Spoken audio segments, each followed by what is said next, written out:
dans les versets chapitre 3, l'homme se rebelle contre Dieu. Mais il se rebelle sur base d'un conflit qui a toujours existé. On va revenir sur l'aspect des conflits, on va voir ici. Parce que souvent quand on voit ce qu'Hérode est en train de faire, on peut dire, ah, ça c'est Hérode, c'est pas moi. Et on oublie que c'est nous tous. Hérode n'est qu'une représentation de nous tous. Mais le point ici, Genèse 3, on voit qu'il y a un conflit entre les diables et Dieu. Et maintenant, les diables entraînent Adam et Ève dans ce conflit. Ils désobéissent à Dieu. Et qu'est-ce que Dieu prend comme décision? Genèse 3, 22. L'Éternel Dieu dit, « Voici l'homme est devenu comme l'un de nous, pour la connaissance du bien et du mal. Empêchons-les maintenant d'avancer sans main, de prendre de l'arbre de vie, d'en manger et de vivre éternellement. » Comment Dieu va les empêcher de le faire? Il dit 23, « Et l'Éternel Dieu les chassa du jardin d'Éden. » Il les chassa du jardin d'Éden, là où il y avait l'abondance, là où il y avait tout ce dont il avait besoin, là où il y avait la communion avec leur Dieu. Bref, l'homme ne se trouve pas là où il devrait être. Il n'est pas chez soi. Il est dans l'exil. Et c'est ça la réalité. Ce monde n'est pas le monde que nous rêvons. Ce monde est différent du monde que Dieu a créé, où il y aura satisfaction de nos âmes, où il y aura l'abondance, où il y aura pleine communion avec Dieu. C'est l'exil. Nous sommes dans l'exil. C'est pourquoi tout ce qu'on voit, des déceptions dans nos relations, des détresses, des stress, des guerres, des corruptions, des détournements, ce ne sont que des réalités d'un monde d'exil, d'un pays d'exil. Alors Christ est venu nous faire sortir de cet exil. Parce que vous ne pouvez pas revenir dans le monde initial, Genèse 1 et 2, de vous-même. Au contraire, vous allez empirer dans ce que vous êtes en train de faire. Verset 4, chapitre 4 de Genèse. Caïn tue son propre fils, son propre frère. Son propre frère, il les tue. Ça vous montre les degrés de perdition, de corruption du monde dans lequel nous nous trouvons. Et donc l'exil n'a pas commencé maintenant. Et quand Jésus vient comme roi, et Matthieu dit, il vient accomplir cela en allant en Égypte comme un roi exilé, en train de vous dire, souvenez-vous de ce qui s'est passé depuis Genèse. Souvenez-vous aussi de ce qui s'est passé avec Israël, qui était parti en exil à cause de leurs péchés. Ce n'est pas parce que Dieu ne les aimait pas. D'ailleurs, Dieu vient de le témoigner dans Osée. Quand Israël était jeune, je l'aimais. À cause de leur rébellion contre Dieu, ils sont partis en exil. Mais qu'est-ce que Dieu a envoyé? Qu'est-ce que Dieu a fait par rapport à cela? Encore une figure, il a envoyé Moïse, vous vous souviendrez, pour faire sortir le peuple de l'Égypte. Malheureusement, en choisissant Moïse, vous allez vous souvenir, il y a déjà une menace, parce que Pharaon n'était pas d'accord. Il veut tuer les sauveurs. Et c'est le même lien que nous avons ici. On va le voir un peu plus tôt. Hérode veut tuer le Seigneur. Mais revenons sur cette idée d'exil.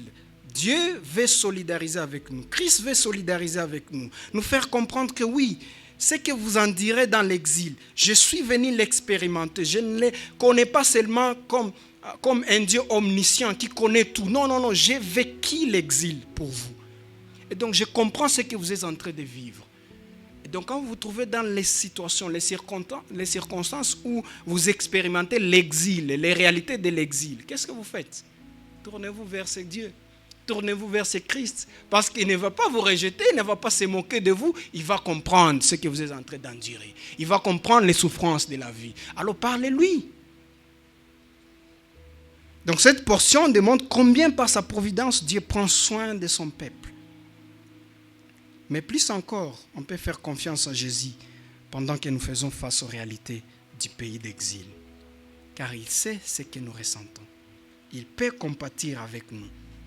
N'hésitons donc pas à lui en parler dans nos prières.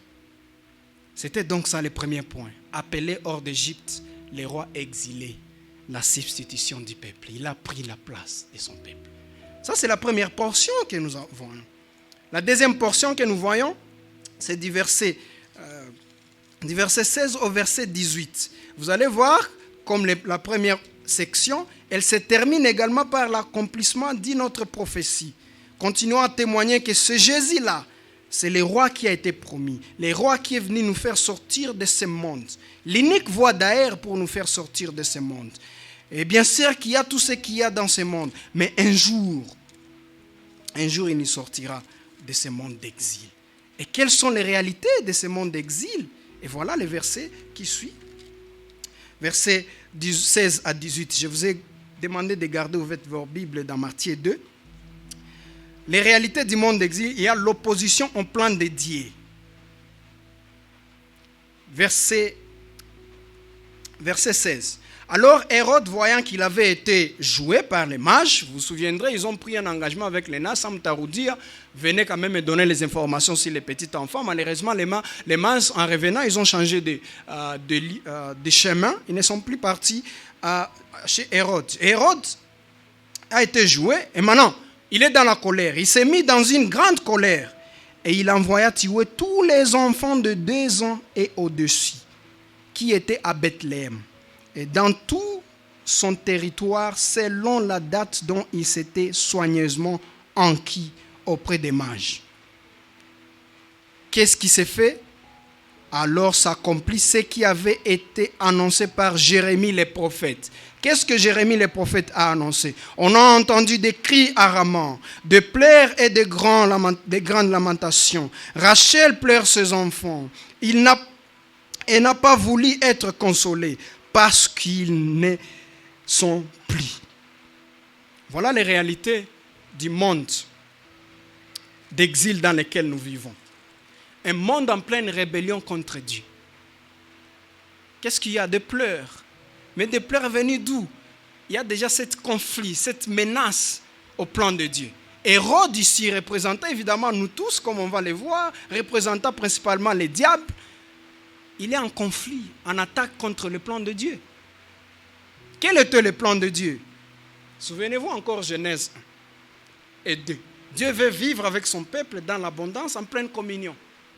Mais le diable dit, il vient, il parle à Adam et Ève, ah non, vous ne pouvez pas, il veut juste vous contrôler. Vous pouvez être vos propres dieux. Et voilà, il mange les fruits interdits. Alors, qu'est-ce qui se passe? Et c'est là que je veux vraiment attirer votre attention, parce que ce n'est pas seulement nous, ce n'est pas seulement Hérode, c'est nous aussi. Verset 15, Genèse 3.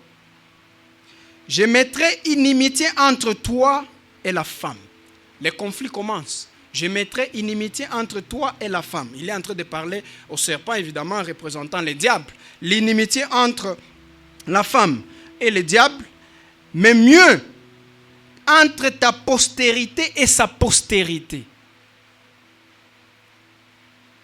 C'est ça le monde dans lequel nous vivons. Il y a une inimitié entre la postérité de la femme et la postérité du diable. Mais qu'est-ce que cela nous dit? Cela nous démontre également que la postérité dont on parle ici, c'est Christ. Il y aura une inimitié entre Christ et le diable.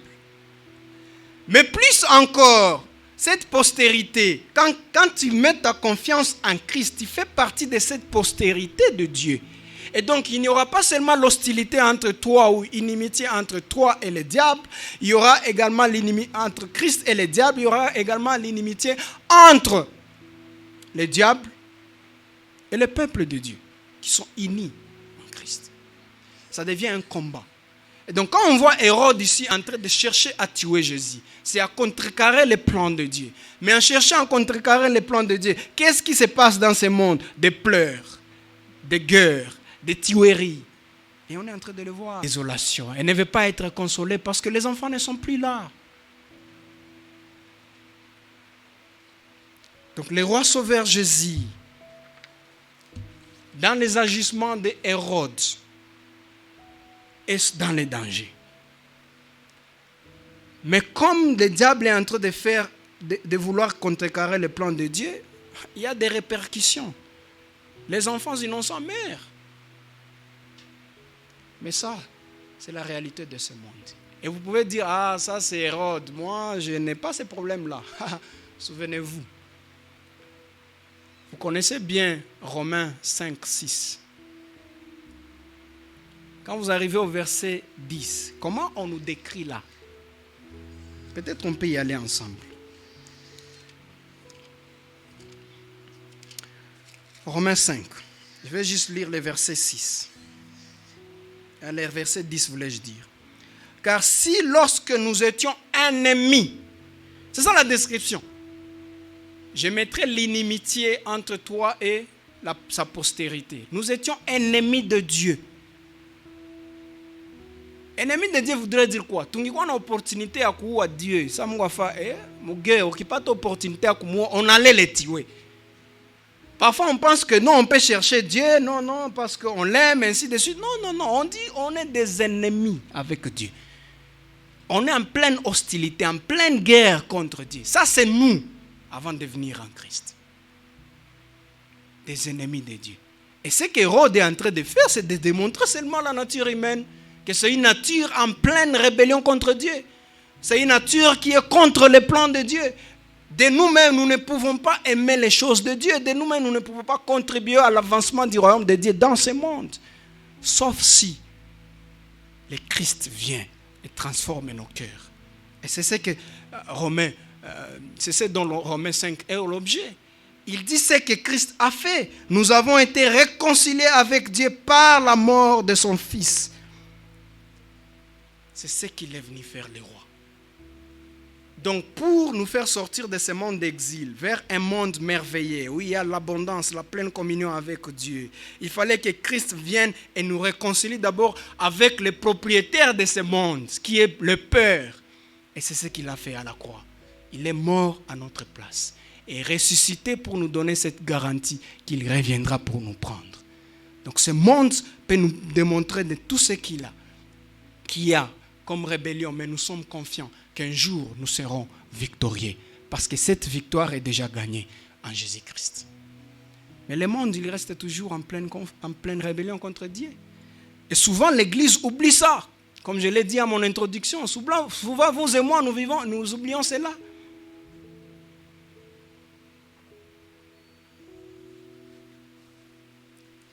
Et donc l'un des moyens que le diable utilise pour démontrer qu'il est vraiment contre les plans de Dieu, c'est lesquels? On a vu ici Hérode. Qu'est-ce qu'Hérode voulait faire? Faire disparaître le sauveur, le roi Jésus. Aujourd'hui, peut-être, il n'utilise pas la même stratégie au Congo. Mais dans d'autres pays, il utilise les mêmes stratégies. L'Église est persécutée. Vous avez appris ce qui s'est passé au Nigeria. D'ailleurs, ce qui a fait que Trump prenne cette décision politique. Je ne suis pas là pour les juger. Ce qui se passe en Irak. Ce qui se passe en Iran, en Turquie. Turquie qui était le pays que Paul avait évangélisé, où il y avait vraiment de grandes églises chrétiennes. Mais aujourd'hui, elle est païenne, elle est musulmane. Le diable est à l'œuvre, persécution de l'église. Et au Congo, peut-être on peut se réunir comme ça, sans doute, personne ne va venir nous empêcher. Vous savez ce qui est en train de se passer au Rwanda à côté, sous le nom de remettre de l'ordre dans les églises. Mais il y a le diable derrière tout ça. Il veut contrecarrer le plan de Dieu. Mais chez nous, on est libre. Et vous pensez? Non! Le diable nous attaque. Et comment il nous attaque aujourd'hui dans l'église? Il utilise d'autres moyens de faire disparaître les sauveurs. Il vient avec l'évangile de prospérité. Il vient avec l'évangile du salut par les œuvres. Pourquoi? Comme Hérode voulait éliminer les sauveurs, le diable veut qu'on élimine Christ. C'est pourquoi vous allez voir l'église se réunit et dans tous les messages, on ne parle pas de Christ. On parle de bénédiction matérielle. On parle de votre élévation. On élève l'homme. Olokotakanase, otomboli, likolo. Ce sont des chansons que nous chantons et on danse. Mais on oublie que le diable est en train de nous distraire, oubliant que nous sommes chez nous. Notre élévation n'est pas de ce monde. Et il veut qu'on prêche cet évangile qui n'est pas centré sur Christ comme roi. Et on sera à l'église, on dit, ah voilà, on a adoré, on a chanté, on a loué. Mais où est Christ dans tout ça? Il n'est pas là. C'est ça l'évangile de prospérité. L'évangile des œuvres. Qu'est-ce qu'on vous dit? Non, ce roi-là n'était pas suffisant. Vos prières ont vraiment de l'impact dans votre salut. Votre service à l'église a vraiment de l'impact dans votre salut. Vos offrandes ont de l'impact dans votre salut. C'est ce qu'on vous dit. Et vous vous sentez confortable. Oui, de toutes les façons, Dieu veut que ses enfants soient bons moralement. Et il veut que vous mettiez votre confiance dans ces œuvres-là, au lieu de mettre votre confiance en Christ. Et à la fin, vous allez vous rendre compte que le plan de Dieu dans votre vie a été contrecarré. Le bébé a été tué. Comme Hérode a cherché de le faire, mais il a échoué. Mais pour votre vie, peut-être il a réussi. Vous mettez votre confiance dans vos œuvres et non pas en Christ. C'est ça le plan du diable. Il est toujours à l'œuvre, même ici chez nous. Il veut qu'on arrête de parler de Christ et qu'on commence à parler de mariage. Et quand on parle de mariage, ne parlez pas du Christ. Parlez de nos satisfactions, de nos aspirations, de nos partenaires. Et on les chante ici. Et on prend des versets, on sélectionne par-ci, par-là. Et la chanson est tellement pleine de versets sur le mariage. Mais nulle part, on chante la relation entre l'Église et Christ. Ça, c'est le plan du diable. Il veut que nous soyons distraits, oubliant que dans ce monde, nous sommes des exilés, on est en train de partir. Et le roi est venu nous faire sortir de cet exil. Terminons la dernière portion et vous allez voir qu'il y a une autre prophétie qui se réalise et qui accomplit l'autre portion. Du verset 13 au verset 15, on a vu la prophétie c'était d'Osée. J'ai appelé mon fils d'Égypte. Du verset 16 au verset 18, on voit la prophétie. Il y a des pleurs. Et c'est ça la réalité dans le monde, du monde dans lequel nous vivons. Et maintenant, la dernière portion, 19 à 23. Quelle est l'autre prophétie qui s'accomplit et qui témoigne que Jésus est vraiment ce roi-là attendu? C'est l'unique d'ailleurs roi qui est venu nous faire sortir de l'exil. Verset 19. Quand Hérode fut mort, intéressant ici, n'est-ce pas? Le Tout-Puissant est mort. Il a tué les enfants croyant que lui n'allait pas mourir. Ça devrait être un encouragement pour nous que la rébellion contre Dieu aura toujours fin. Des grandes puissances passeront. Mobutu n'est plus là. Hitler n'est plus là. Mao de Chine n'est plus là. Et ceux qui sont là passeront. Et vous et moi, nous passerons. Mais nous vivrons si et seulement si c'est Christ a été notre roi. Parce que comme Paul l'a promis, 1 Corinthiens 15, le dernier ennemi dans ce combat, dans cette bataille, c'est la mort. Mais cette mort sera détruite et nous vivrons éternellement en Christ. C'est ça la promesse que nous avons. Et c'est pourquoi Paul en a dit à checker à Kifo. Natanze uliza où est ton aiguillon? Kifo. Mauti anaichekea. C'était juste une parenthèse. Mais lisons notre texte. Quand Hérode fut mort, voici un ange du Seigneur apparut en songe à Joseph en Égypte et dit, lève-toi, prends le petit enfant et sa mère et va dans le pays d'Israël. Car ceux qui en voulaient à la vie du petit enfant sont morts. Joseph se leva, prit le petit enfant et sa mère et alla dans le pays d'Israël. Mais ayant appris d'Archélaüs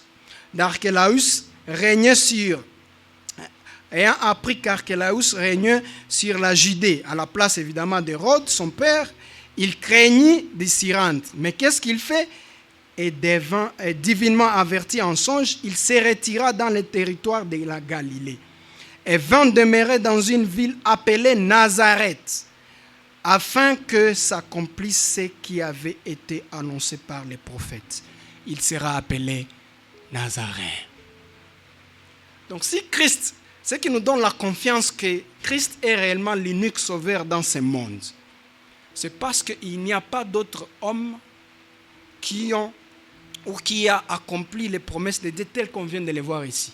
La première promesse d'Osée, la deuxième promesse de Jérémie et cette prophétie ici de plusieurs prophètes que nous venons de voir ici. Mais notez quelque chose, il appelle les Nazaréens. On peut voir que c'est un nom de prestige. Mais non. Nazareth était une très petite ville, pas connue. Je ne sais pas, je peux la comparer à... Vous voyez, d'ailleurs quand je venais, il y a à côté de moi, il y a un four de la boulangerie. Et je peux entendre facilement les conversations qui se font dans le four en question. Et je me préparais ce matin pour venir au culte. Et j'ai entendu quelqu'un dire à l'autre, wow, qu'on a réfléchi à ça Kabarois. Kabarois, je crois que dans ce terme-là, ça veut dire quelqu'un de Kabare. Et quand on te dit que, ah oui, enfin, toi Kabare, ce n'est pas un compliment. En tout cas, on n'est pas en train de vous complimenter. En fait, c'était ça aussi pour Nazareth. Donc si on vous appelle les Nazaréens, ce n'est pas un compliment. Et d'ailleurs, vous allez vous souvenir, Philippe vient, il proclame la parole à Nathanaël. Il dit, à Nathanaël, on a maintenant vu celui que Dieu a promis, les prophètes que Dieu a promis. Dans Jean 1, 46. Voici, il est venu, c'est lui qui est venu de Nazareth, le Jésus de Nazareth. Et Nathanaël dit, quoi? Il n'y a rien de bon qui vienne de Nazareth. C'est ça sa réaction. Et Nathanaël, je crois, Philippe, pardon, parce que ça c'était la réaction de Nathanaël. Philippe, sachant aussi, étant confiant que c'est sûr, Nazareth, il ne va pas argumenter. Lui, il dit seulement, viens, importance devant les yeux de Dieu à cause de vos péchés. Non seulement hérités d'Adam et Ève, mais vos péchés quotidiens, vos péchés passés, vos péchés futurs et vos péchés présents font que vous n'ayez pas de la valeur devant Dieu. Mais en Christ, comme Nazareth est maintenant connu, vous êtes connu à Dieu. Vous êtes élevé. Vous avez maintenant les statuts des citoyens du royaume de Dieu.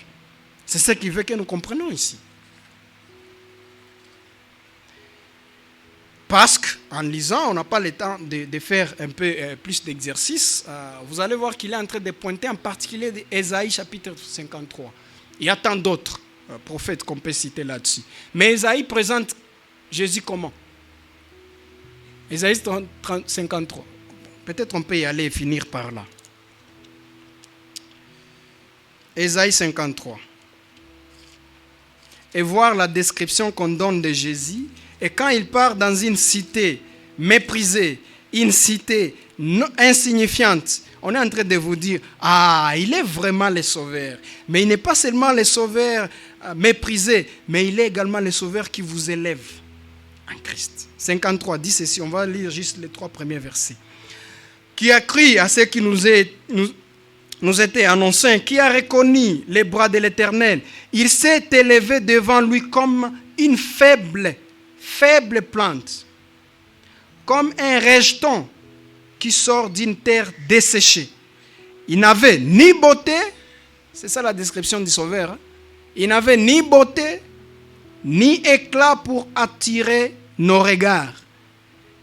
Et son aspect n'avait rien pour nous plaire. Rien pour nous plaire. Mais aussi on angalia Yesu.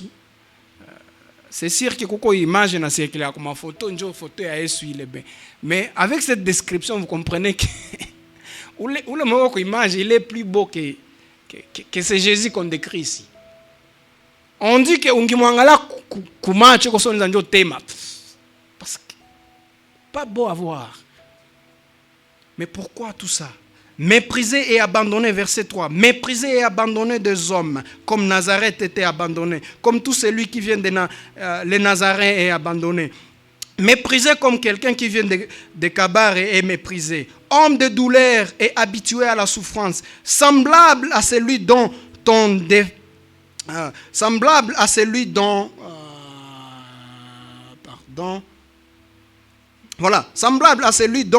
détourne le visage. Nous l'avons dédaigné, nous n'avons pas fait de lui aucun cas. Cependant, ce sont de nos souffrances qu'il a portées. Ce sont nos souffrances qu'il a portées. Tous ces rejets, il est appelé Nazaréen pour que vous soyez appelés fils de Dieu. Il est appelé Nazaréen pour que vous soyez appelés citoyens de la cité, la nouvelle Jérusalem. Et c'est là qu'il veut qu'il nous pointe. Qu'il vient et ce monde sera détruit.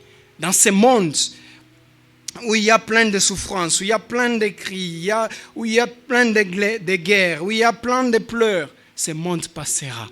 Mais il y aura un nouveau ciel. Et là, nous vivrons avec lui éternellement, comme des citoyens du royaume. Et nous vivons avec lui comme roi, comme il est présenté ici.